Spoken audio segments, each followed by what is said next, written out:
Well, good morning, YouTube. Arizona RE here. Running around today on the Royal Enfield Bullet. It's been nice. We had a break in the weather. The rain kind of went away for a while and crept up to 80 degrees outside. It was pretty nice. And then today it got cut back. I think a high today is going to be in the upper 60s. So of course that means it's perfect riding weather. Absolutely perfect. So I'm going to see if I can do a triplet today. I'm going to see if I can get out here on the infield this morning, and I'm going to sneak out a couple more rides on the other bikes. Anyway, I'm trying to plan out some touring rides for 2017, and I've got some ideas. The issue is we are definitely going to be moving this year, and we're going to have a new residence for the motorcycles, and of course the rest of the family too. You see how I said that? So that's really going to be limiting both the funds and the amount of time I have to go out on great big tours this year. Now, I really wanted to meet up with XXXdeadhead and Shawn Smoak and all those guys again. That was a blast up at Yellowstone last year. It sounded like they're trending towards doing the Pacific Coast Highway, and I think they're trying to keep it close for them this year. I think they're running into some of the same issues with both funding and funding with time. Time management is one of those things that gets really difficult when you're trying to plan a road trip. And for me, the Pacific Coast Highway, I could probably hit California and back, and it would be no further of a reach than Yellowstone was last year. But if we're talking about hitting the Pacific Coast Highway and then going north up to Oregon or Washington State, then I'm afraid that's just going to be a little out of pocket for me, because it would take me 4 days to travel up for maybe 2 days of riding and then 4 days back, and I would have to do a lot of that time on just flat open highways just in order to be able to make the time there count, rather than being able to take my time and sort of do some backwoods and back roads and stuff like that.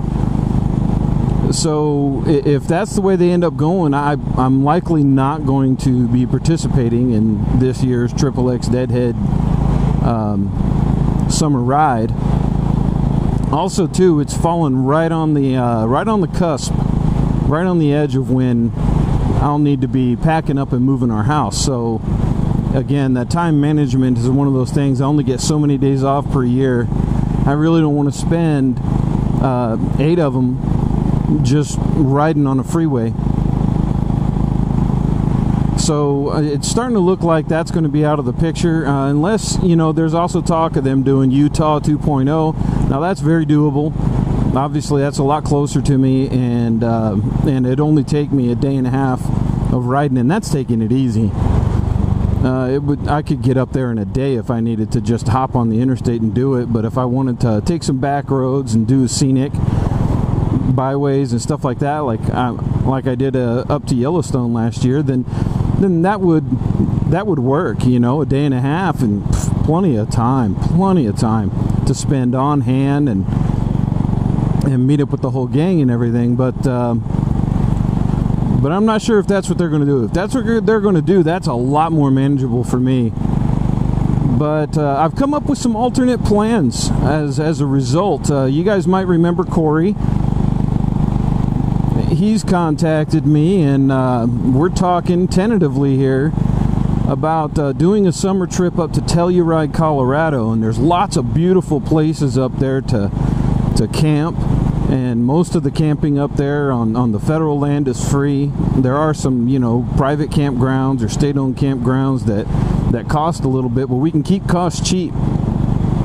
But we'd be able to hit the $1 million highway, and see, being as both of us have sort of well, I have my Tiger and he has his BMW, we would be able to maybe hit some of those longer dirt stretches that the bigger group of cruisers and stuff might not do.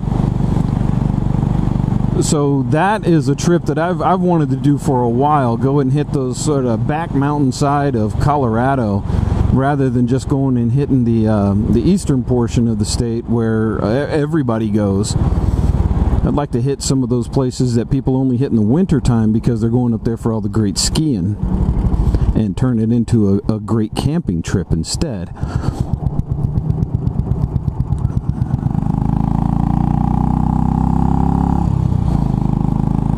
So anyway, that's one plan, and that would be in place of a big camping trip, and it's really got to be done in the middle of summer, mostly because the weather up there is a lot like it is up in Yellowstone. At that elevation and the elevation changes I would be experiencing, I'd be camping most of the time around 6,000 feet, but you know, the roads take you up there to up to 10,000 and above.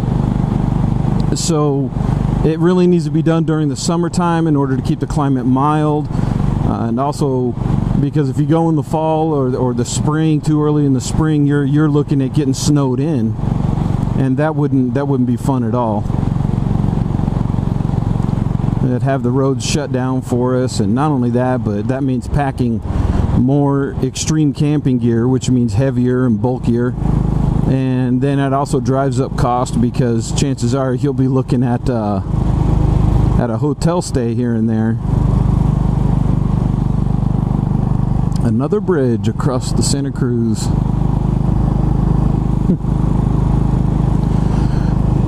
So that's some of what I'm looking at there, the Telluride trip. And then a shorter trip I'm aiming for right here in Arizona. And that shorter trip would look something like this. I go up the Coronado Trail.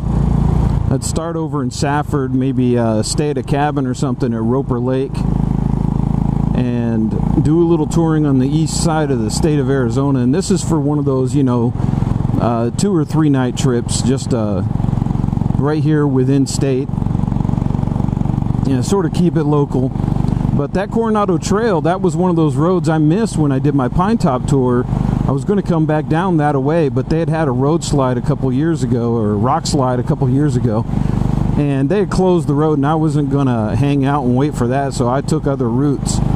But I really wanted to hit that because it's some really nice twisty road, super deep, beautiful canyons, and fantastic little camping sites all along that route, and that's what I'm really wanting to do. So that's something I could do in just 2 days. I could roll out, stay at the cabin, stay at Roper Lake, and cut over, take the 191, formerly known as Highway 666.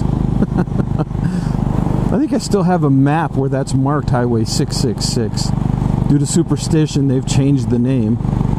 Well, I'm assuming that's what it is. They may have changed it for another reason, but at any rate, that's another trip. Sort of do the Coronado Trail, head back up towards Alpine and the Sholo area, but then come back down, and perhaps on the way down I would deviate over so we could go over and see Coolidge Dam over at the San Carlos Reservoir. Not sure how much water that thing holds nowadays, but it's an interesting dam. It's one of those post-depression era construction projects that was done in like the middle of the desert, and it's always fun to go look at. So anyway, just a couple of ideas for some of my road trips I'm trying to plan out this year. Nothing too extravagant, and depending on which way the big crew with Smokes and XXXdeadhead with Shawn and Dave up there, it could be I'm going solo, or I might meet up with Corey out in Colorado, because when I was texting with him, he was exceptionally interested in going out there, and it sounded like he was in regardless of what the other group might be doing. And I'd hate to peel away people off of that group. I'm not at all trying to do that, but if that fits his interest, well, I could use the company. So and I'm not talking about anything too challenging here. My days of running down single track or spending all day on dirt are over. So this is what we're looking at for road tours as far as 2017 goes. It had been my goal in 2018 to be able to make it over to UK and do a UK tour, at least through England and Scotland. You know, that one might still be in the works. I might have to change up some things as far as that one goes, because that's going to be one of those doozies. And unlike Wild Bad Touring guys, I'm not sure shipping my bike over is going to be worth it. But one thing I may do is get over there, and there's a place that rents, of all things, Triumph Tigers. So I'd say I'm fairly familiar with riding that bike. Anywho, I'm going to go out and continue enjoying this beautiful day of riding. So I'll catch you guys on the other side.